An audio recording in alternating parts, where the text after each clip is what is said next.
Y cada persona que entra aquí tiene una mochila diferente, por así decirlo. Entra todo tipo de problemas psiquiátricos, depresión, o autismo, micubasmo, ADHD, problemas con el alcohol, problemas con las drogas, problemas con el trastorno de personalidad, problemas absolutamente de todo. Nunca es tarde para ayudarte si es verdaderamente lo que quieres. Nunca es tarde, da igual la edad que tengas. Si tú quieres cambiar, si tú quieres mejorar tu vida en el sentido porque eres infeliz con algo, mírate a ti. No digas no porque mi madre, no porque mi padre, no porque mi amiga, porque eso no van a cambiar. Si tú verdaderamente quieres cambiar algo, mírate a ti. Eres la única persona que tiene el control, eres la única persona que puede hacer un cambio y eres la única que puede hacerte feliz.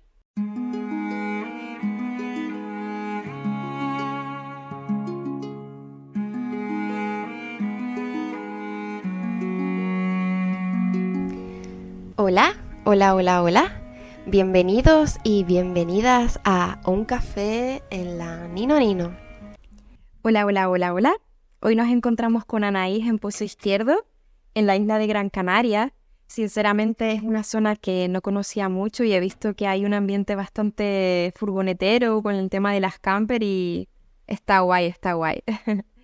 Bueno, Anaís es enfermera, una mujer valiente que ayuda a personas que tienen problemas de salud y hoy nos brinda la oportunidad de conocer de primera mano su experiencia trabajando en prisión, así como en un psiquiátrico. Descubriremos y entenderemos muchísimas cosas con ella. Es cierto que hace poco en el podcast tuvimos de invitado a Edu. Edu es un amigo que años atrás le diagnosticaron esquizofrenia, nos contó su experiencia de adaptación y cómo el comenzar a estudiar antropología le ayudó en su proceso.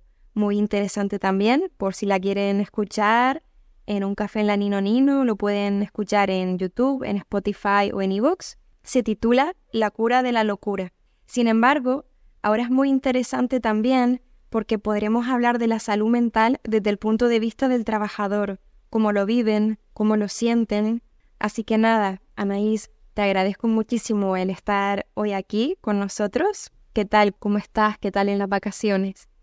Las vacaciones me hicieron falta. Llevaba ya un año sin venir y muchas ganas ya de venirme para Canarias, estar en la casa y ver a la gente que no veo porque llevo ya aquí, bueno, ya no llevo aquí, más de 11 años, así que a los 18 me fui y ganas de estar en la isla siempre. Nosotras nos conocimos cuando éramos niñas. Para nuestros espectadores que no lo conocen, cuando yo era pequeña, pues mis padres vendieron la casa familiar y la familia de Anaís compró la vivienda, que bueno, años más tarde también la volvieron a vender. Pero bueno, el caso es que decides luego marcharte a Bélgica. ¿Por qué Bélgica?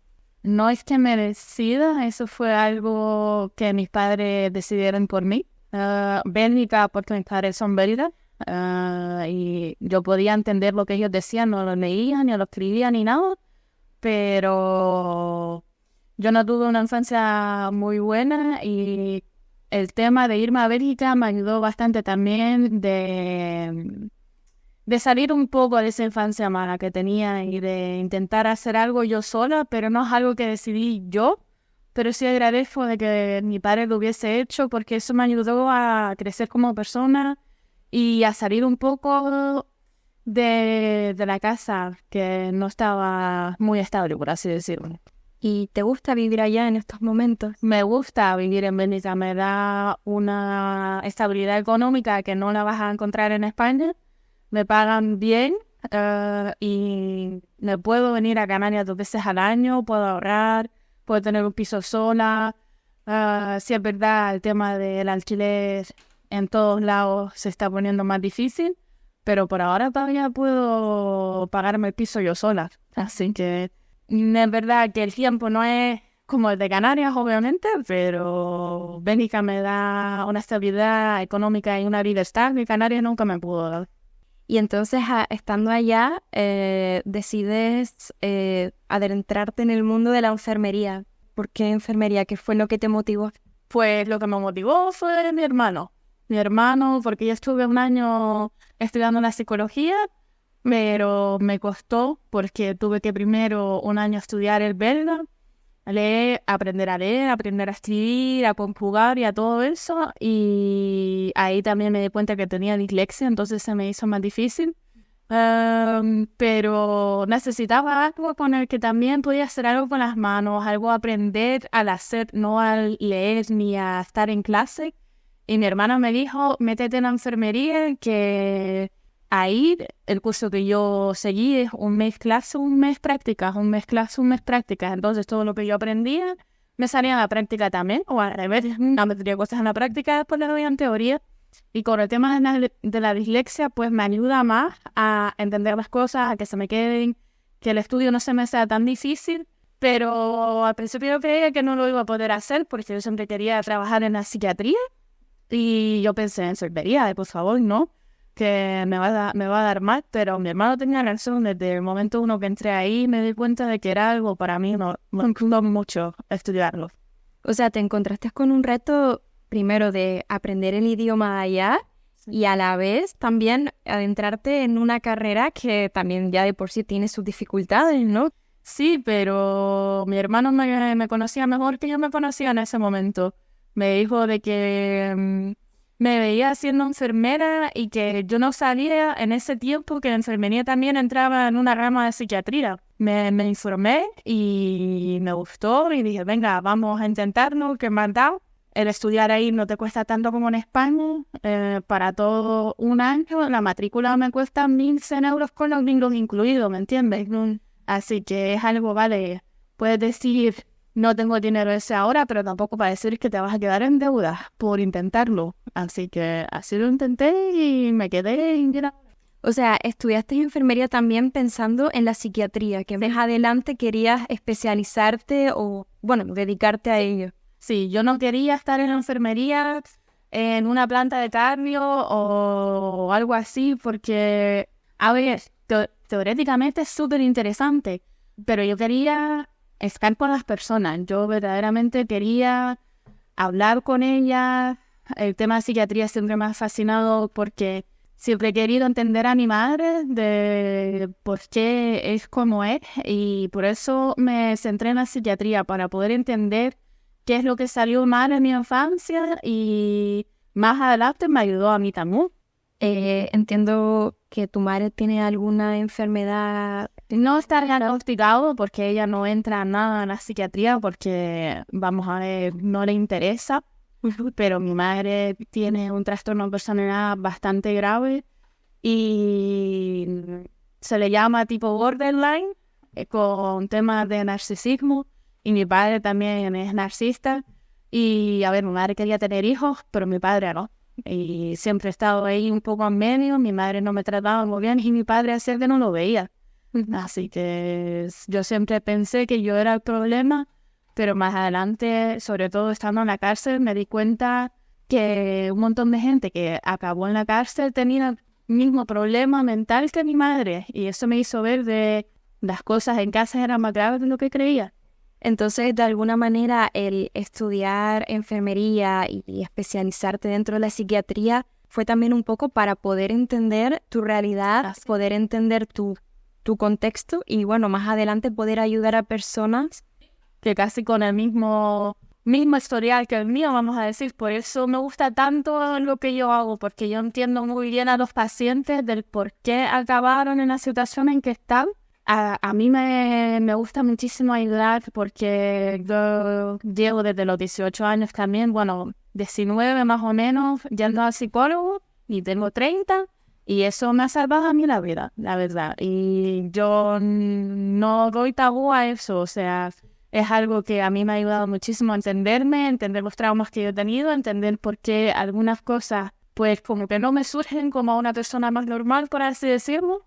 Y yo me entiendo con los pacientes y también se lo digo a los pacientes que, a ver, no voy en detalle obviamente, pero sí les digo que he tenido una infancia bastante dura y si yo estoy aquí, que yo he puesto mi energía en curar y si tú la pones, pues que esos frutos son muy buenos porque el estar tanto tiempo con una psicóloga ahora mismo yo estoy mucho más estable y yo podría haber acabado con mi madre si quisiera, pero no quise.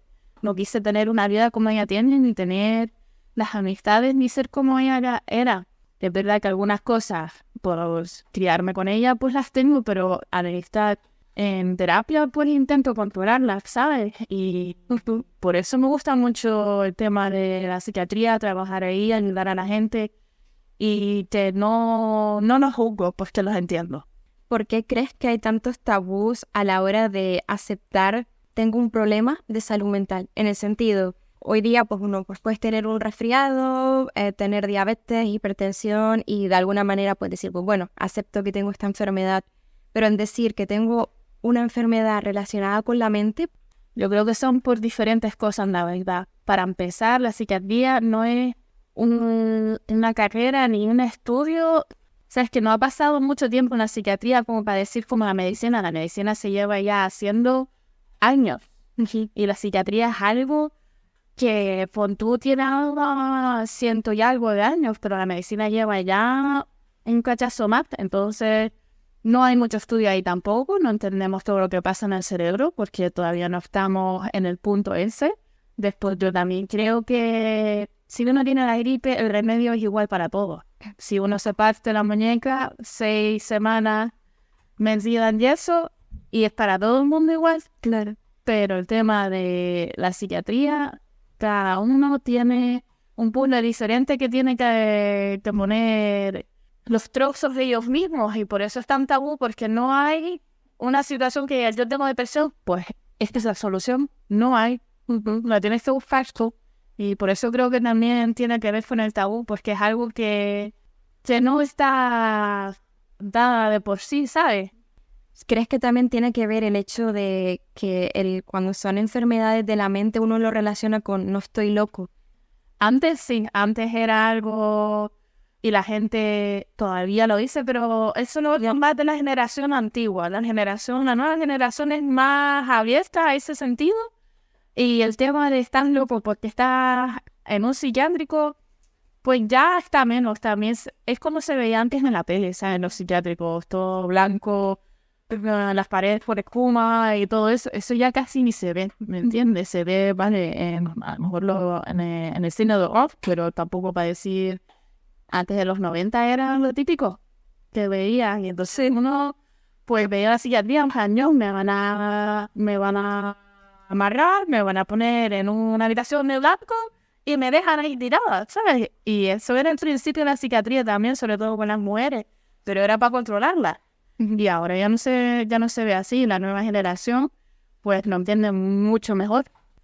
Pero también como que desde pequeño ya lo escuchamos, ya lo vamos entendiendo y lo vamos comprendiendo y sabemos que es una realidad que sucede y que está ahí presente. Exacto. Ya que estuviste varios años viviendo en España y luego fuiste a Bélgica y estudiaste allí la carrera, ¿podrías comentar algunos rasgos distintivos de la enfermería o de la sanidad de Bélgica? A ver, yo como lo estudié ahí, pues solo tengo la referencia de allá, pero yo tengo un amigo aquí que también estudió enfermería y estuve hablando con él.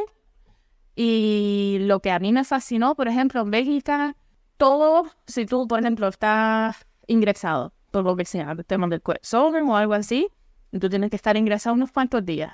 Ahí la familia te viene a ver, pero no te trae comida ni nada, un tiempo determinado, normalmente suele ser de 2 de la tarde hasta las 6, que puedes pasarte y ya.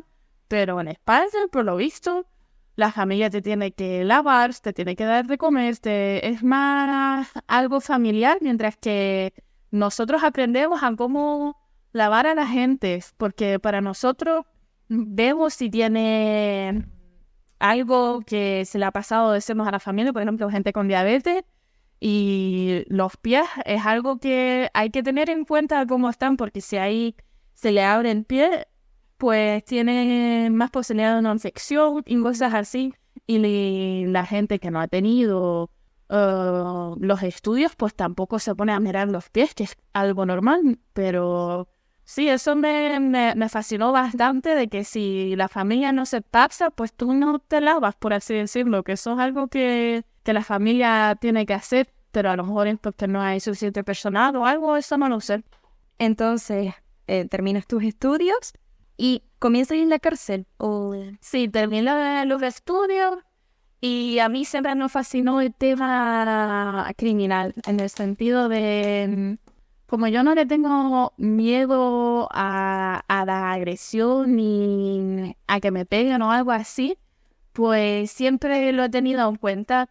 Y en Bélgica la cárcel está dividida porque tienes la cárcel normal, la que conocemos todo el mundo, y después está la cárcel forénsica, se llama. Y eso es para la gente que ha cometido un delito por culpa de un problema mental. Porque en ese momento tiene esquizofrenia o tiene una personalidad, un trastorno de personalidad muy grave, o simplemente tiene el IQ bajo, y eso también afecta en las decisiones y cosas así. Y entonces el juez lo mira y dice, vale, tú has cometido este crimen, pero eso tiene que ver por un problema mental, y no todos los problemas mentales se pueden curar, desgraciadamente. Y si te mandamos a una cárcel normal, pues no vas a tener la ayuda que vas a tener, porque en la cárcel te dejan, tienes un límite y dejamos otra vez con la calle.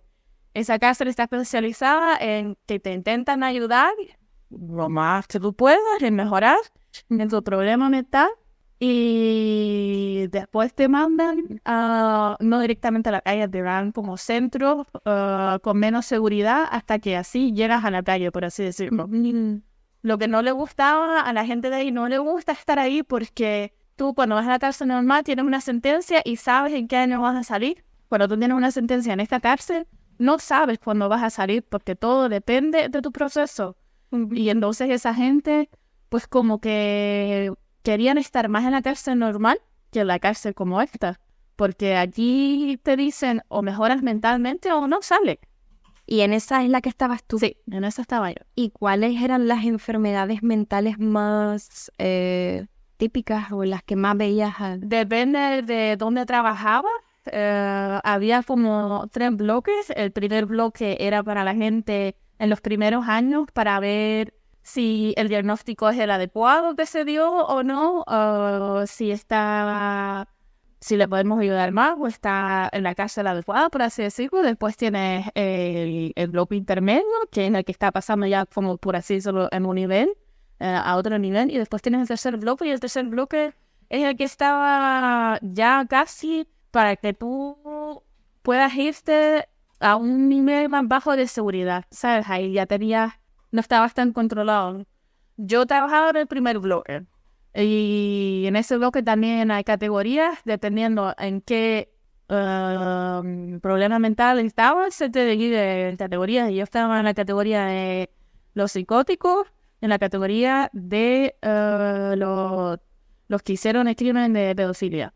Y los de los psicóticos son gente que tienen una psicosis crónica que es casi como decías tú en el podcast anterior de esquizofrenia. Y después la gente que hacía pedofilia solía ser gente con un IQ muy, muy bajo. O sea, que tampoco se daba cuenta de lo que había sucedido porque tenían el IQ tan bajo que no podían entender que lo que hicieron estaba mal. El IQ más bajo que yo me encontré ahí tenía un IQ de 47. Y eso es casi como un chiquillo de 4 o 5 años. Así que el estando trabajando con perfiles, digamos, tan extremos, ¿te ha ayudado a entender mejor la realidad?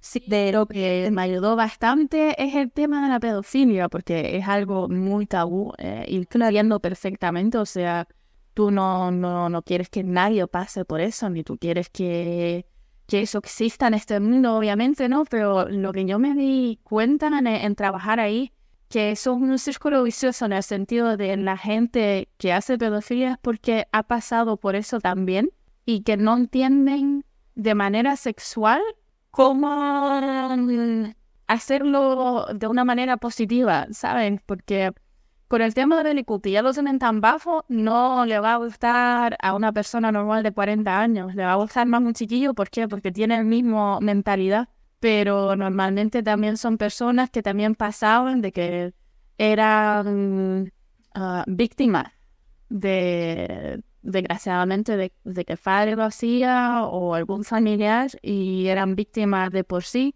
pero como ya no tenían ese desarrollo intelectual, pues se quedaban como ahí estancados y cuando ya le daba la pubertad y querían tener sexo, pues lo único que tendían era hacerlo de la misma manera y del mismo perfil mental, por así decirlo. Uh-huh. Es verdad que no todos son así.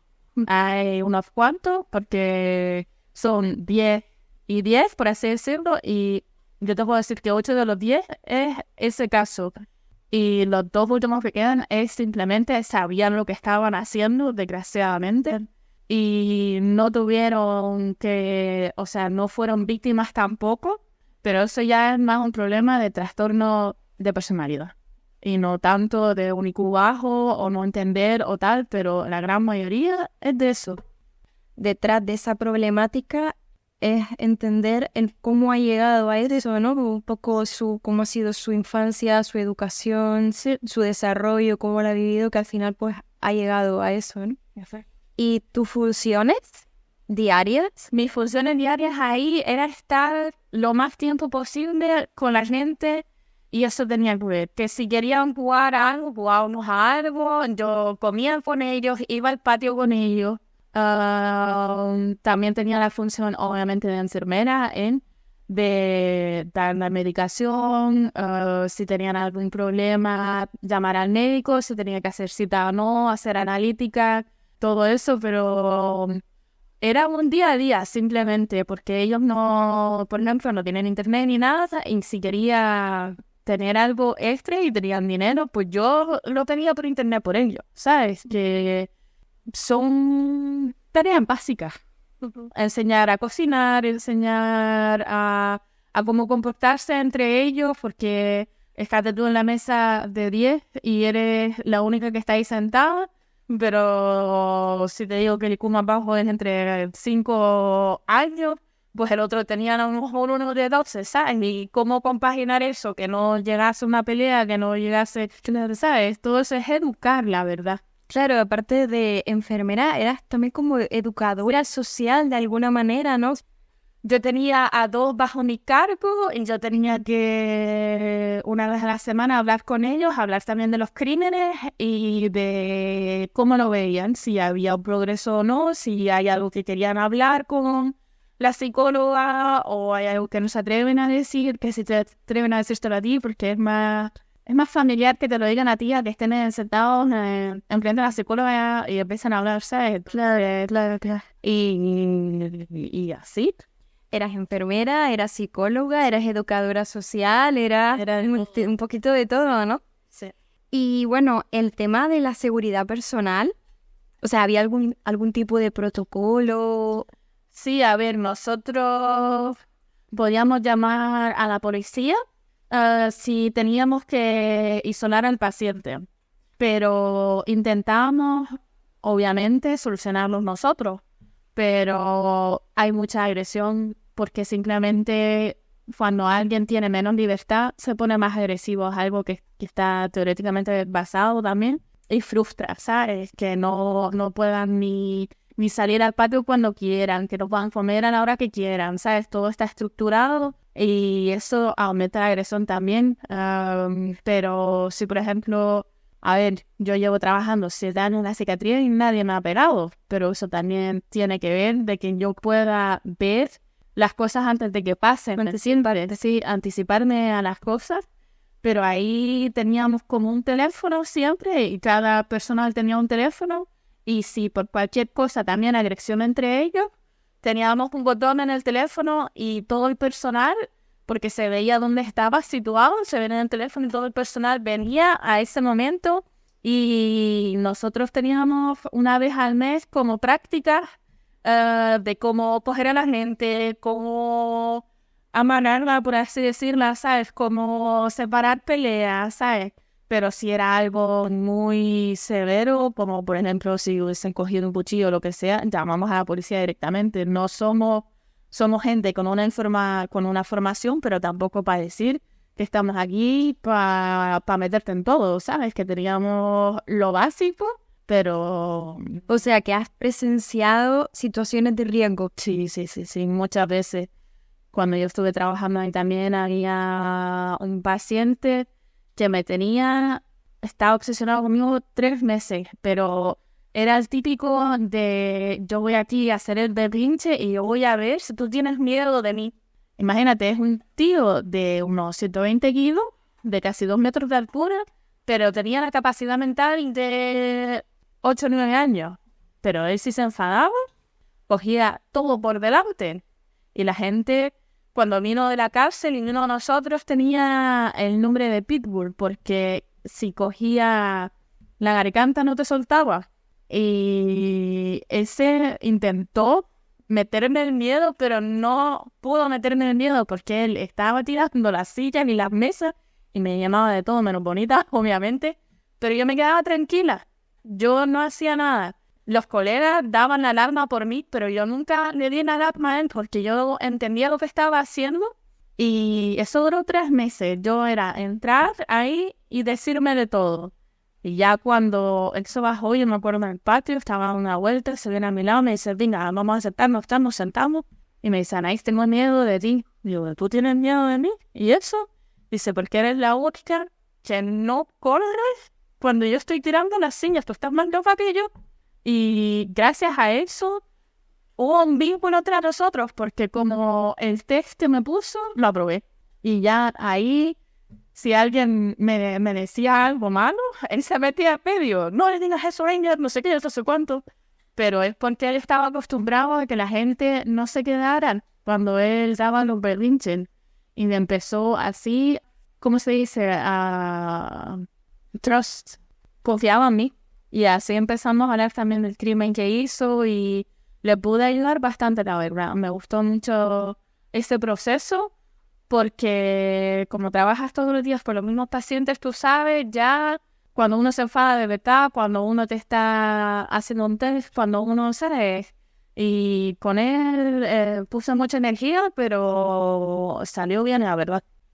Has tocado un tema bastante interesante sobre la gestión emocional, no perder los papeles a la hora de hablar con ellos. Tuviste un trabajo personal fuerte ahí. Sí, a ver, no es un trabajo que todo el mundo pueda hacer, obviamente no, pero el tema de que a mí me gusta hacerlo, como dije antes, es por cómo me crié o cómo me criaron, por así decirlo. Yo estoy acostumbrada a temas volátiles. Yo no le tengo miedo a que algo vaya tan como una agresión física, porque desgraciadamente eso lo veía yo en mi casa, por lo cual yo sabía qué hacer en esas cosas. Y no me lo llevaba a mi casa, la verdad. Cuando yo dejaba de trabajar. Lo que a mí me mejoría era a lo mejor que esas personas no tuviesen, mejorían a lo mejor las normas a veces que les ponían. Ya tenían tan poco y quitaban más, ¿me entiendes? Y era por el tema de simplemente porque a veces no se les veía como persona. Y eso a mí fue lo que en verdad me quemó, porque tuve que ellos no tienen nada que decir y todo lo escriben porque es todo con temas de juzgado, obviamente, pero como uno le ponga una palabra mala al final del mes, pues parece que no hizo su trabajo, mientras que no es así. Y eso fue lo que sí me llevaba a veces a mi casa, ¿no? El tema de que si alguien me insultaba o se me ponía muy para la agresión física y tal, eso no me lo llevaba, pero sí, a veces la injusticia que ahí pasaba. Parte más burocrática. Sí, exacto. En tema de, o sea, estar en tu trabajo y luego ir a casa y desconectar totalmente, te admiro porque es complejo. Es muy complejo, pero yo lo hago porque si no, no aguanto en hacer lo que hago. Y a mí me ayudaba al no compartir piso, tener mi piso para mí, tener mi tiempo para mí. En ese entonces también tenía a Bobby, mi perro, me ayudaba bastante en desconectar, lo cogía, nos íbamos a dar un paseo. Yo vivo mucho en el hoy, porque o si no, esto no lo aguantas, ¿no? Si tú te llegas a tener problemas de los pacientes, no lo aguantas. En tu experiencia trabajando en el ámbito penitenciario, ¿has observado casos de adicción a sustancias dentro de la cárcel? Y si es así, ¿cómo se manejan desde el punto de vista de la atención médica? Bueno, yo tengo una anécdota bastante graciosa con eso. La seguridad ahí es todo pasar por el escáner, tú tienes que pasar por el escáner, todo el familiar tiene que pasar por un escáner, tiene que dar un formulario, bueno, toda esa burocracia, pero algo siempre cae en la cárcel. Vamos a ver, si no es entre ellos, es porque uno de afuera lo pone y lo tira al otro lado de la cárcel. O sea, siempre hay una forma de que la droga llegue a la cárcel. No hay otra. Aunque haga todo lo que haga. El tema médico, pues si lo veíamos, pues nada, lo isolábamos y lo teníamos en cuenta y le preguntábamos qué se había metido, que si era droga o... Pero nunca llegó a que yo sepa algo líquido que te tenías que pinchar. Si llegaba era o porque eran pastillas o cosas así, pero no para decirte, o te lo fumabas, pero nada intravenoso. Pero una vez tuvimos un gran problema porque veíamos que todo el mundo estaba high, que sabíamos que había algo, pero nadie lo había encontrado. Y eso pasó una semana y cuando nos dimos cuenta de cómo era, el tío era bastante ingenioso. Había llegado de la cárcel y el tío tenía un problema con las piernas que tenía muletas. No sé cómo lo hizo, pero las muletas no pasaron por el rayos X. Y había venido todas las cosas en la muleta. Había disfrutado las pastillas en la muleta. Y la primera semana que él vino, yo te digo que el 80% de la cárcel estaba ahí. Y era Xanax, ¿sabes? Cosas así, benzodiazepina, sobre todo lo que se le echaba. Que al haber tanto control, buscan 1000 maneras de poder entrar lo minúsculo que puedan. Ya cuanto más tiempo estás ahí, tú te sabes los horarios, sabes quién mira más, quién mira menos, conoces a la gente, ¿sabes? Estás ahí por años y si trabajas ahí por años, pues la seguridad baja un poco porque conoces a esa persona por años ya, ¿me entiendes? Pero yo te digo que eso entra y en verdad nosotros los colegas nos reímos porque era ingenioso. Vamos a ver quién iba a mirar dentro de las muletas, o sea, toda la cavidad de todo el cuerpo se miraba, pero las muletas se le ponía aparte y el tío metió todas las muletas. ¿Cómo crees que afectan las condiciones de vida en prisión a la salud física y mental de los chicos? Afecta, como dije antes, cuando una persona tiene menos libertad, la agresión sube sí o sí. O sea, tú no tener el control de tu vida, ni siquiera a veces poder controlar cuándo vas al baño, pues al final eso te quema, te hace más agresivo. ¿Cómo serías tú si todo tu día está planeado por alguien que no seas tú? De cuándo limpias tu celda, de cuándo comes, qué es lo que comes, cuándo ves a tus amigos y cuándo no, cuándo llamas, cuándo se lava la ropa, cuándo está el patio. Todo eso está con horarios, estructuras, tú no tienes nada que decir. A esa hora se va la luz, a esa hora se enciende. Cuando menos libertad hay, más agresión hay, más depresión, más, o sea, en el sistema penitenciario noruego, que es lo que todo el mundo debería hacer, se trata de manera diferente. Hay menos agresión, las personas no tienen casi control y se les trata como humanos, que es doble, porque es verdad, algunos problemas mentales pues se ponen peor, como por ejemplo la psicopatía. Si tú le enseñas a un psicópata de cómo manipular a la gente, pues él no mejora. Por eso en el tratamiento es doble decir vamos a poner en tratamiento psicológico al psicópata, no, porque él está aprendiendo a cómo manipularte. Pero eso es a lo mejor un 3% de la cárcel, ¿sabes? Que no es como las pelis que todo el mundo, todo es psicópata, ¿no? Pero se nota en el primer bloque donde yo estaba, en donde más control hay, en el tercer bloque, como dije antes, es donde menos control hay. Ahí ya no hay casi pelea, no hay casi droga, no hay... ¿Por qué? Porque tienen esa libertad. También tienen la libertad de salir unos días de la cárcel. Tienen como un pase y de decir, mira, el fin de semana no voy a casa de mis padres y vuelvo. Eso no lo tienes en el primer bloque. En el primer bloque te pegas 2-3 años y después ya vas yendo a menos seguridad. pero donde más agresión hay en el primer bloque, ¿por qué? Porque no tienen ningún control de su vida. Una gran diferencia entre las personas que tienen la posibilidad de salir, aunque sea una hora o un rato, a las personas que llevan 24/7 encerrados. Lo bueno que encerrados están, pero es como un apartamento, ¿saben? Tienen cocina, tienen todo, el patio es un horario determinado, pero no es que estén encerrados en su habitación. Las puertas se abrían, pon tú, no, porque no me acuerdo ya exactamente, a las 8 de la mañana y se cerraron a las 10 de la noche.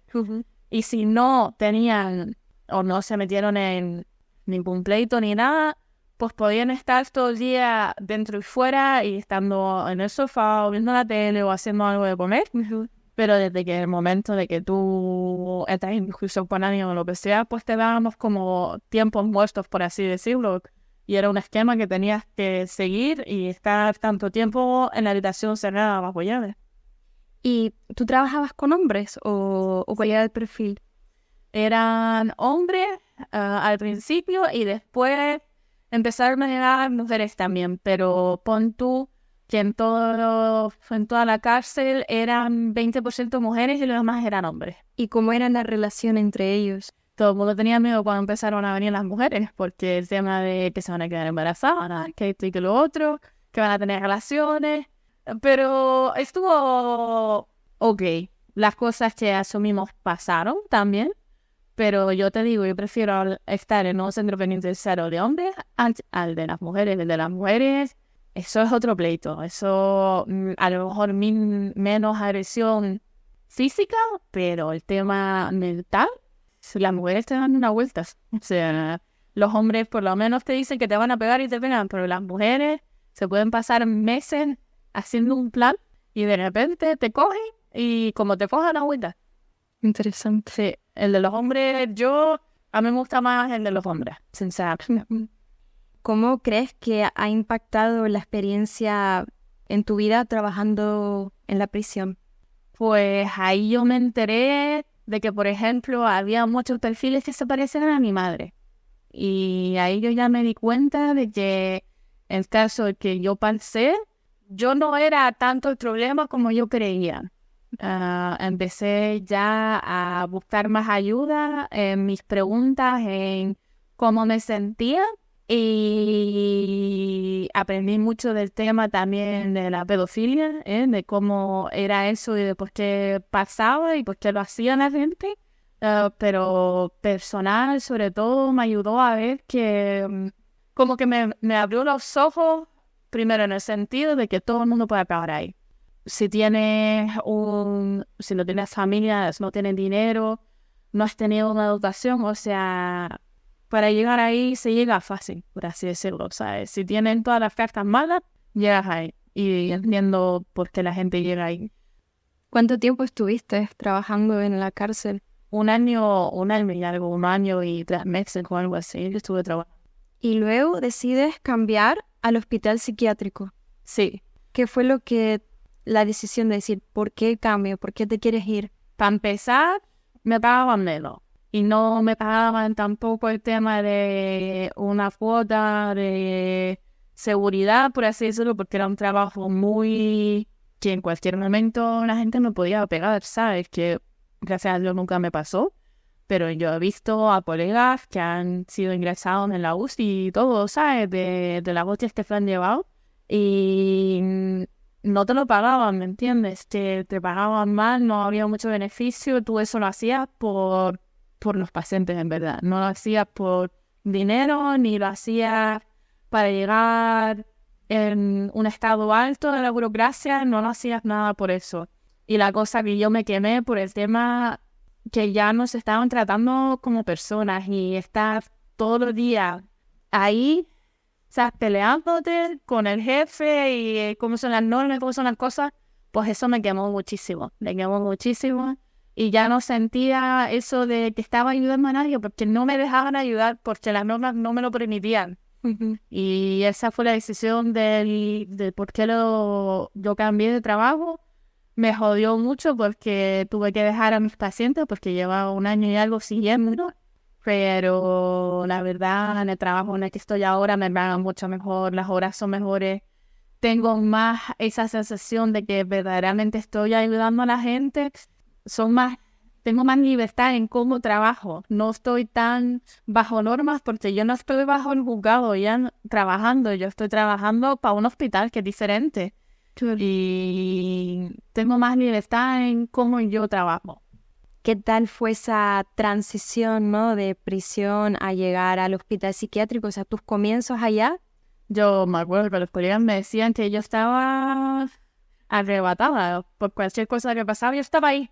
Yo lo tenía todo súper controlado, mientras que no hacía falta. Porque donde yo trabajo es porque tú quieres ser ayudado, es porque tú quieres ingresarte, ¿sabes? Que no es algo que te lo dice un médico, te lo dice un juez. No, es porque tú, a tu voluntad, quieres ingresarte porque te sientes mal. Entonces yo tenía que cambiar el chip de esa manera, porque la gente que estaba en la cárcel no quería estar en la cárcel.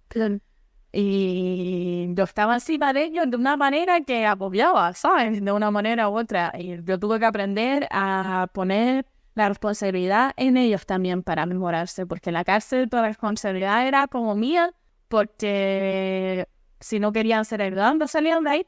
Yo tenía que decir, venga, vamos a ayudarte tal, mientras que en el trabajo que hago ahora, si quieres te ayudo, si no, vete para tu casa, por así decirlo, ¿sabes? Es diferente. Entonces, en este centro las personas entraban de una forma voluntaria. Sí. ¿Y cuál era el perfil más común o con el que tú estabas? No hay ningún perfil común en donde yo trabajo. Eso a mí me gusta muchísimo porque aprendo bastante. Y cada persona que entra aquí tiene una mochila diferente, por así decirlo. Entra todo tipo de problemas psiquiátricos, depresión, o autismo, micubasmo, ADHD, problemas con el alcohol, problemas con las drogas, problemas con el trastorno de personalidad, problemas absolutamente de todo, entra ahí. Y son puestas abiertas. Eso es lo único. Tú tienes que tener la responsabilidad adecuada, que tú puedas estar en un centro que después estás abierto. Ese es el mínimo requisito. Me comentaste que trabajas de noche. Trabajo de noche y también hago tarde, pero tengo 2 semanas de noche y 2 semanas de tarde. ¿Y las funciones que realizas? Pues ahí, por ejemplo, si trabajo de noche, tengo que hacer cosas de administración para que los del día no lo tengan que hacer. Y tengo que preparar todo el cargo de la medicina para todo el día. Son 24 horas y son 32 pacientes, creo que son. Y yo tengo que preparar toda la medicina que se van a tomar en todo el día. Menos si es una inyección o algo así, ¿sabes? Pero todo el tema de insulina, de medicamentos, de cosas respiratorias, lo tengo que poner yo. Ese es el trabajo más grande que tengo de la noche. Y después, pues mirar, porque en la noche, si pasa algo, pasa normalmente en la noche, en el sentido de si alguien se quiere suicidar o se sienta mal, pasa sobre todo en la noche, porque es cuando la gente ya para y se pone a pensar, ¿me entiendes? Las noches son de 11 horas y yo me tengo que pasar unas cuantas veces a mirar si todo está bien y si están durmiendo o no, o si necesitan algo. Pero la noche sobre todo es mirar y controlar. Después ya por el día, ¿qué tengo que hacer? Doy la medicación, hablo con ellos, les pregunto cómo están, si han visto al médico, si no lo han visto, cómo fue el día, o si ya tienen planes para el fin de semana, cómo van a hacerlo el fin de semana, para que, por ejemplo, no tomen o no hagan droga o cosas así, prepararlo.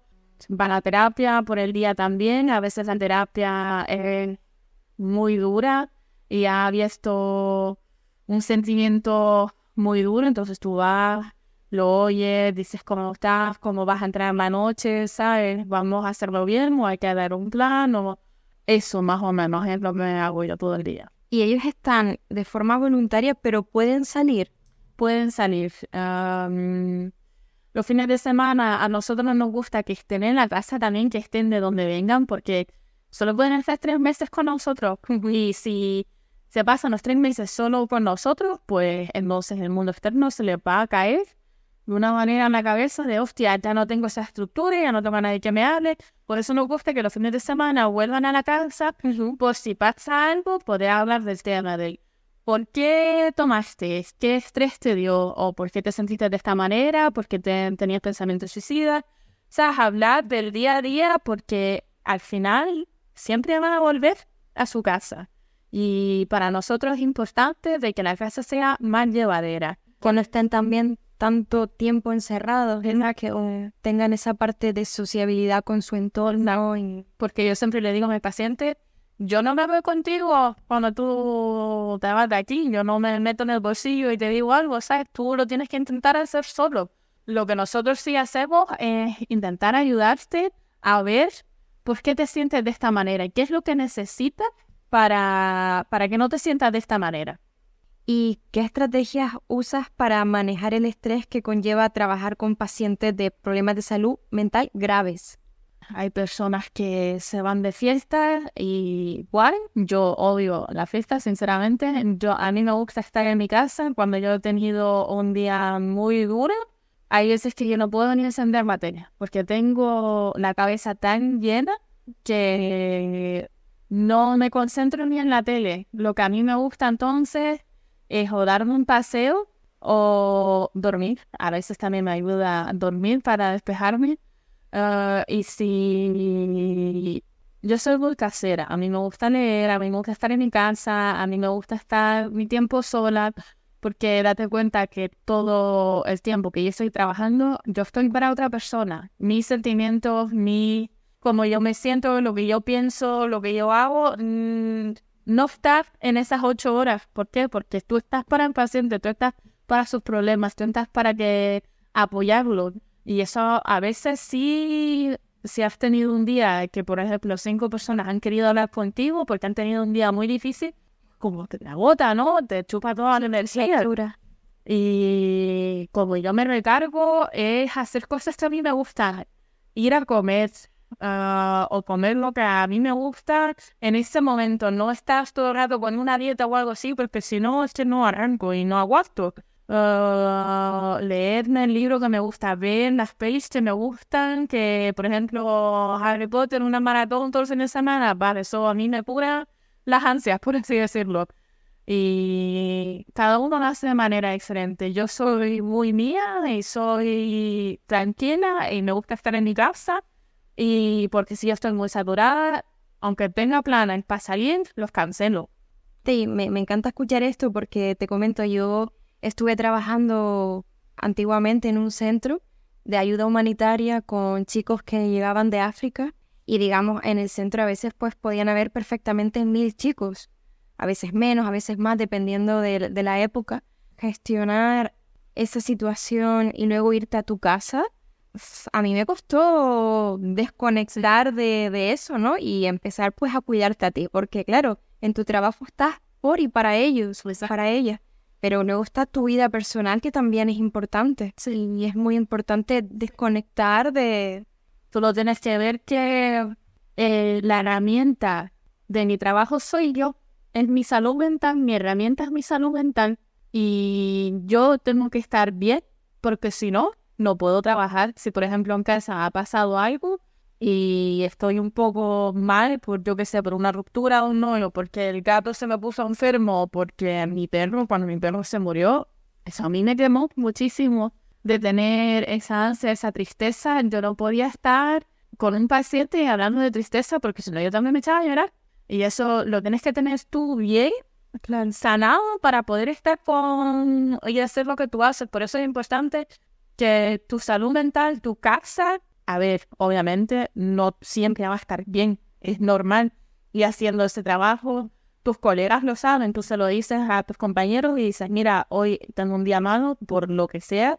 Y ellos dicen, vale, pues yo voy a hablar más con los pacientes, haz tú más administración y cosas de esas, ¿sabes? Que eso también se necesita en el entorno laboral que tú haces, porque si no, no llegas, no llegas. ¿Te ha pasado que has tenido que parar un tiempo de trabajar porque, digamos, no estabas fuerte emocionalmente, personalmente, y no podías ser una buena profesional en esos momentos? Exacto, yo cuando se murió Obi, mi perro, para mí mi perro fue y lo será lo más grande que he tenido en esta vida. por el tema de tener una infancia en la que tuve. Mi perro es lo primero que yo noté que me daba un amor incondicional. Y cuando él se murió, los 3 primeros meses yo trabajaba, pero de repente el vaso se me llenó y no podía estar en el trabajo porque esa tristeza me vino como una ola, ¿sabes? Que no lo quería sentir y después lo sentí y estuve un mes en casa y hablando con el psicólogo, intentando darle un hueco a esa tristeza porque es que si alguien me venía llorando, yo en ese aspecto puedo ser muy fría porque ¿qué estás llorando tú? Y eso es porque no estoy bien emocionalmente y me cierro muchísimo, mientras que en el trabajo que yo hago no te puedes cerrar de esa manera. Estuve un mes en casa y poco a poco pues volví a tener esa sensación de que lo que me gusta hacer, ¿sabes? De ayudar, de estar ahí, de intentar solucionarlo, aunque no eres tú la que la soluciona, lo solucionan ellos mismos. Pero otra vez esa energía, ¿saben? Ay, sí tengo ganas, venga, vamos. Aquí se ha hablado de algo muy interesante que es el parar, ¿no? Cuando uno lo necesita para luego poder continuar incluso con más fuerza. Y entiendo que veo que tienes un tatuaje con una patita. Sí, en la patita de Bobby. Y tengo a Bobby aquí también. Y este lo hizo mi hermano, lo dibujó mi hermano. ¿Siempre contigo? Siempre. Siempre estará conmigo. Vale. Para ir concluyendo, ¿hay algo que crees que la gente en general no entiende o malinterpreta sobre trabajar en entornos como la cárcel o en el psiquiátrico? Sí, a ver, tiene siempre el típico comentario, mis padres siempre fueron uno de ellos, de para los locos, ¿para qué estás trabajando tú para los locos? Mételes un tiro y ya está, porque lo único que hacen es malgastar nuestro dinero. Pero esas son las personas que también en verdad necesitarían la ayuda, ¿me entienden? Y es un tabú que con los años se mejora. Yo lo veo, como dije antes, en la generación nueva. Es más fácil decir de que tienes una depresión en que la gente lo entiende y que te da un espacio, o decir el autismo, ¿sabes? Más y más vamos viendo de que muchas personas son autistas, pero que nunca han tenido el diagnóstico y que no han sabido del por qué se comunican de esta manera o cosas así. Y ahora ya se ve más en la tele, se lee más, la gente le interesa más conocerse también del por qué hago estas cosas, de dónde vienen, que es algo que puedo cambiar, que no, pero siempre vas a tener a las personas que le dan miedo mirarse en el espejo, por así decirlo. ¿Por qué? Porque para mejorar tienes que mirarte tú, tienes que verte, tienes que ver lo que haces mal también, que nadie es perfecto y tú tienes que mirarte al espejo y decir, mira, yo antes era muy cerrada de esta manera, hice daños a un montón de amigas y no lo quiero más porque yo quiero tener amigas de por vida. ¿Cómo hacemos eso? ¿Cómo cambiamos? ¿De dónde viene? ¿De por qué lo hago? Eso es todo el rato mirándote al espejo y eso es duro a veces, de mirarte y decir, coño, hay trabajo, ¿sabes? Que es duro. Sí. Yo también considero que hay, por ejemplo, la depresión. O sea, cada vez la gente está siendo más consciente de que está esa enfermedad presente, pero considero que socialmente no está del todo aceptada porque en mi trabajo, en antiguos trabajos, recuerdo personas que estaban de baja por estar en depresión. Va a estar de baja por esto. ¿Por qué va a estar de baja por esto? Como que si a lo mejor tienes un accidente y pierdes el brazo o tienes cáncer, es como ahí sí. Pero si tienes un problema de salud mental, en algunos casos como que todavía no se acepta del todo. Pues eso es porque la gente no entiende cómo sentirte depresivo. Todo el mundo entiende el dolor de estómago, todo el mundo entiende si se te pasa un brazo, si te duele, todo el mundo entiende que el cáncer es algo que nadie quiere tener, pero la depresión es difícil de identificar, de decir cómo es, porque cada persona lo siente de manera diferente. Eso sí, tienen las cosas instintivas de hasta me cuesta lavarme los dientes. Una persona que nunca ha tenido eso, yo por ejemplo, nunca me he sentido depresiva. Yo no sé lo que es, pero sí me lo puedo imaginar, de que te cuesta hasta lavarte los dientes, ¿sabes? Es como si tuvieses un peso encima, que para lavarte los dientes es algo que te cueste tanta energía que ya no te queda más energía para todo el día.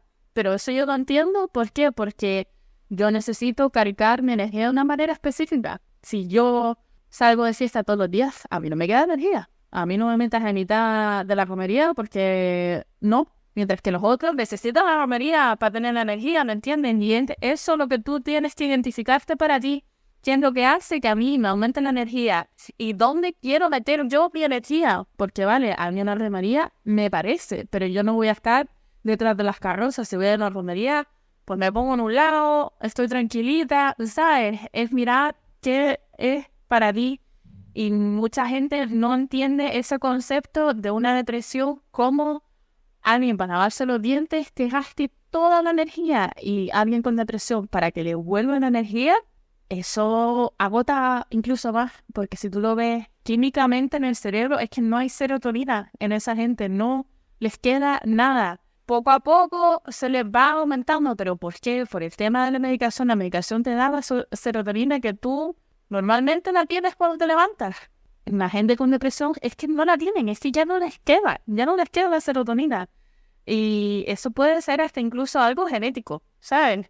Y no lo tienes siempre en la mano. Y la gente eso no lo llega a entender. Para las personas que nos están escuchando, ¿cómo alguien podría identificar que tiene signos de tener depresión, ansiedad? Pues por distintas cosas. La ansiedad, por ejemplo, un trigger de distintas cosas, porque la ansiedad siempre tiene un punto de donde viene toda la ansiedad.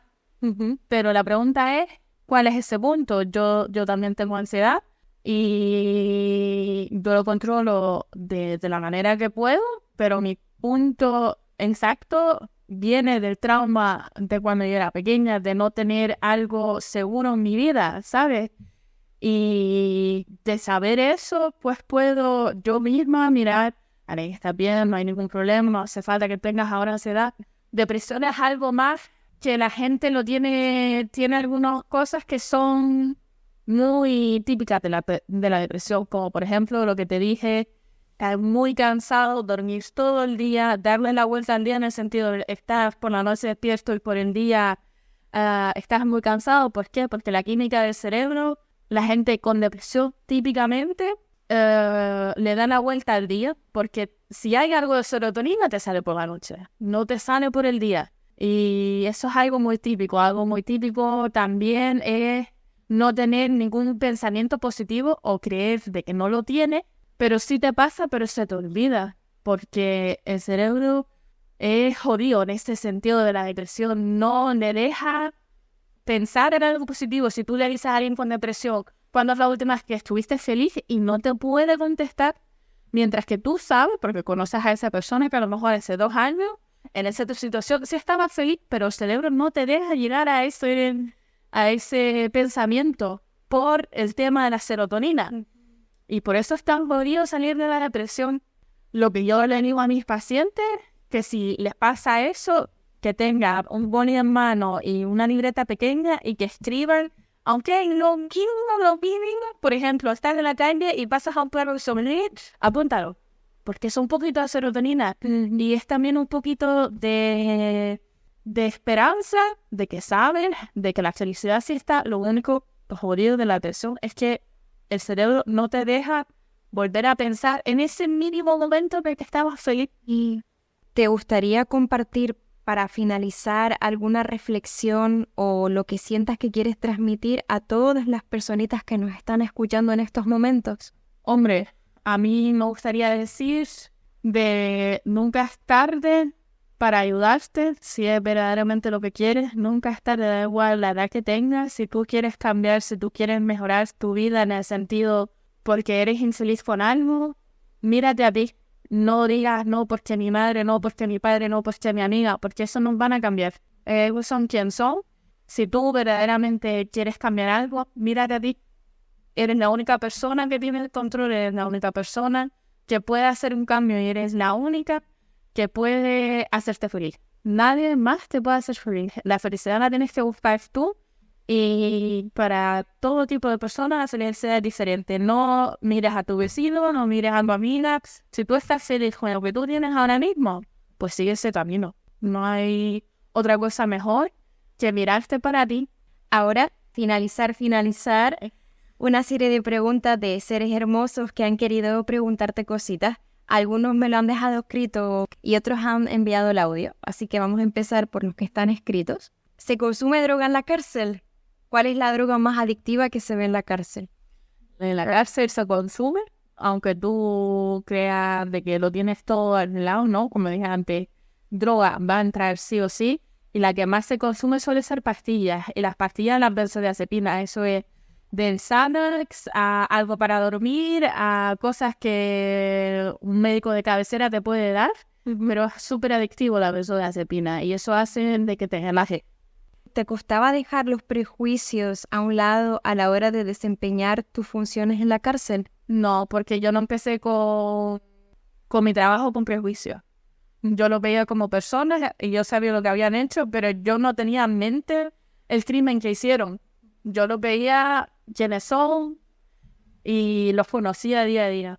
Aquí sería interesante también, claro, tú te veías a ti, pero a compañeros tuyos que trabajaban allí, lo podías percibir, que sí tenían prejuicios. Sí, a la hora sí, y son los que no aguantan, son los que se van también.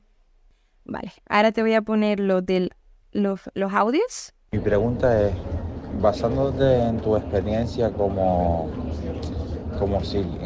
trabajadora de la rama de la psiquiatría en Bélgica, ¿dirías que hay enfermedades mentales influidas por el clima que tienen mayor preponderancia en un país que en otro? Y si el caso es así, ¿cuáles son?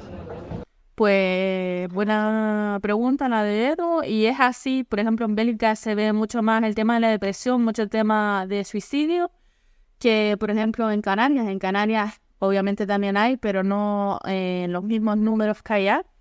Y uno de los casos es el buen tiempo, pues de la vitamina D te influye también en el sistema de si te sientes como una sombría más, que no sales de la cama.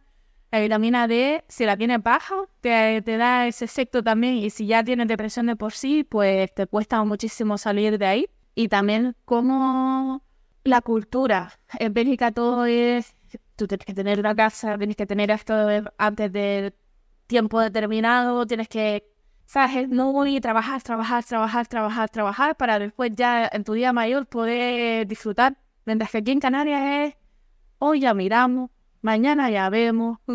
Y más tranquilo, eso, el cómo vivir, el qué esperarte de la vida.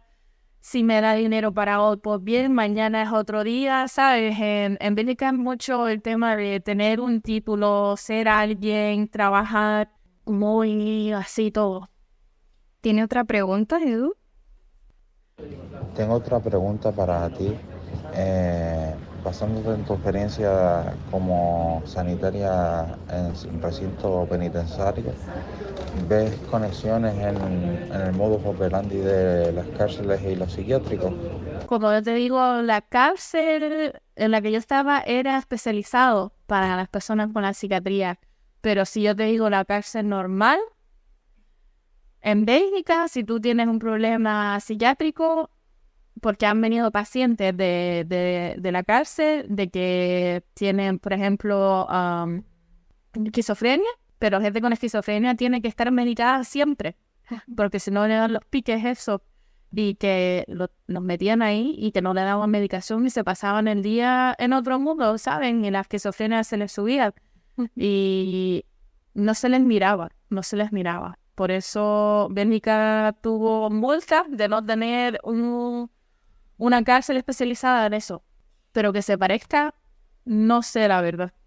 Vale, tengo 2 preguntas más. Seguimos con Kim. Se me vienen muchas preguntas, Luz. Muchas. Te hago un brainstorm aquí, te las vomito. Y si quieres recortar alguna o trasladársela tú con tu propia voz, encantado.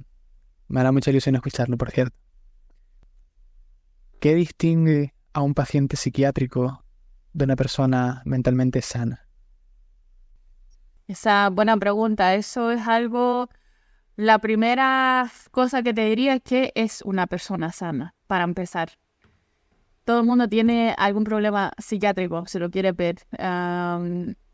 El libro de la psiquiatría, el de DSM-5, ahí está todo escrito y tú te vas a encontrar en ese libro sí o sí.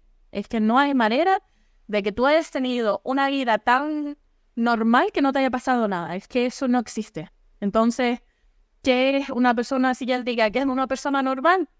Pues no sabría decirte porque la pregunta es ¿qué es una persona normal?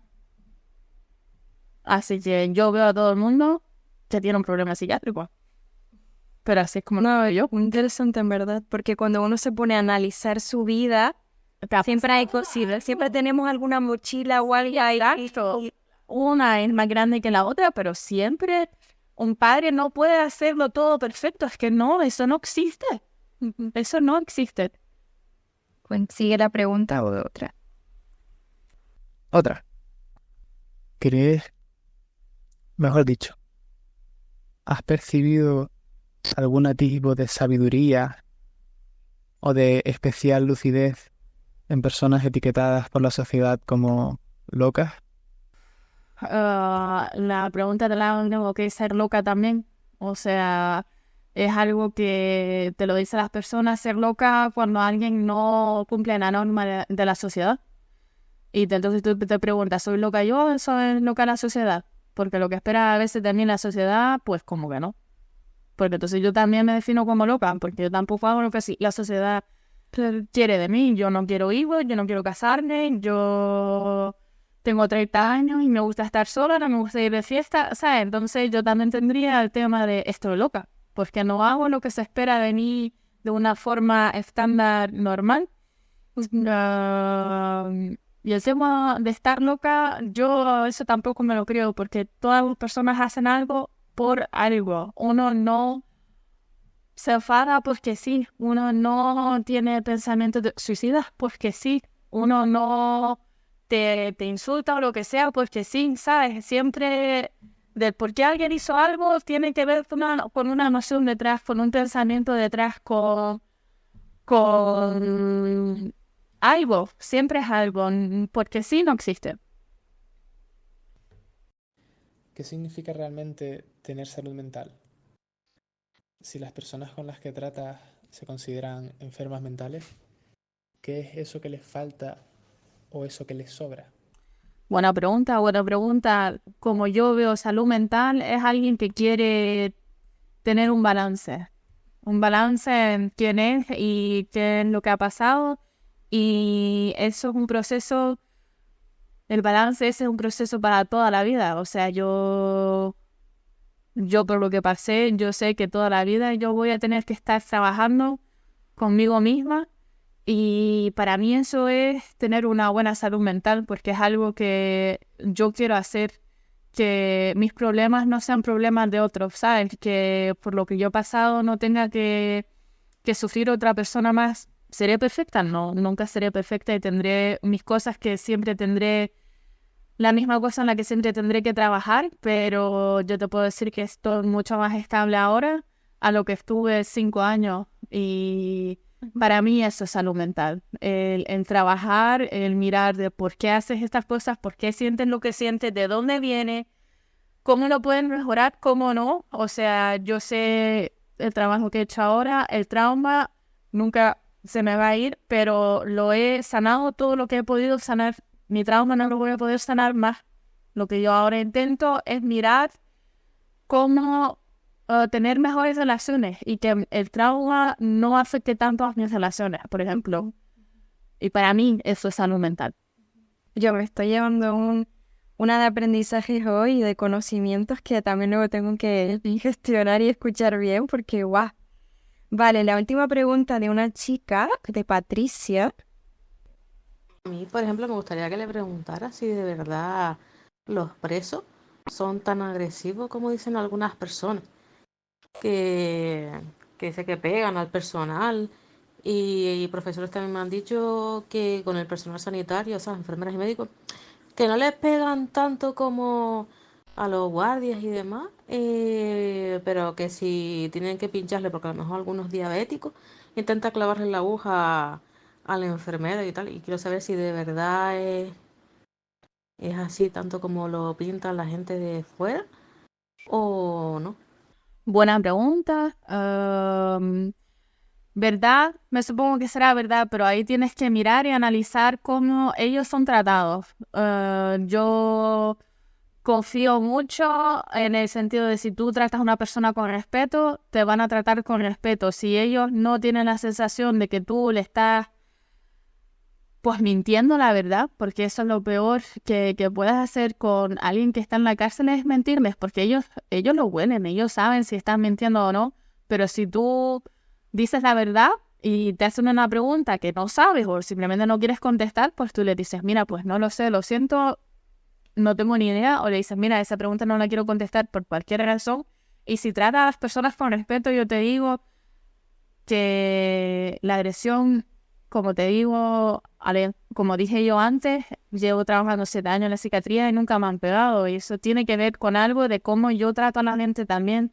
Yo no me voy diciendo de que como yo soy enfermera, las cosas tienen que ser como yo soy. No, yo intento escuchar de por qué estás enfadado, vamos a hablarlo, vamos a sentarnos. Si estás muy enfadado por lo que sea, a mí no me importa, porque puedes estar enfadado, la gente se puede enfadar, pero siéntate, enfádate, no pasa nada, pero yo no quiero que me tires la silla. Y si se lo dices a alguien así, pues se quedan hostias. Pues mira, tienes razón, tal, lo siento. Pero no le digas, mira, no te enfades porque eso es una tontería. No, porque para ellos no es una tontería.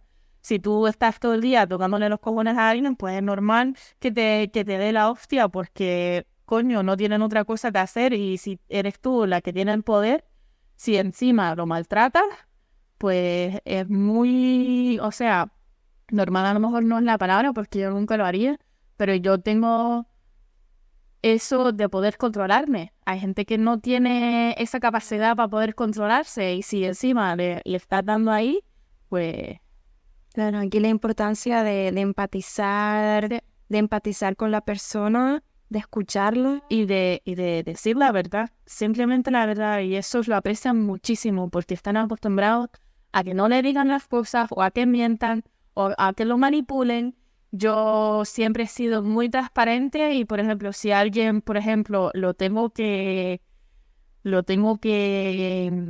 isolar y lo tengo que amarrar, yo se lo digo, le digo, mira, vamos a hacer esto, pues ¿qué pienso yo que es lo mejor para ti? Por esto y esto y esto, y lo puedes hacer de manera que yo no tenga que llamar a la policía y te lo hagamos los dos y yo te digo que en media hora vengo y en media hora estoy, porque si en media hora no estoy, es culpa mía, entonces que el tío se enfade, porque tiene la razón, ¿me entiendes?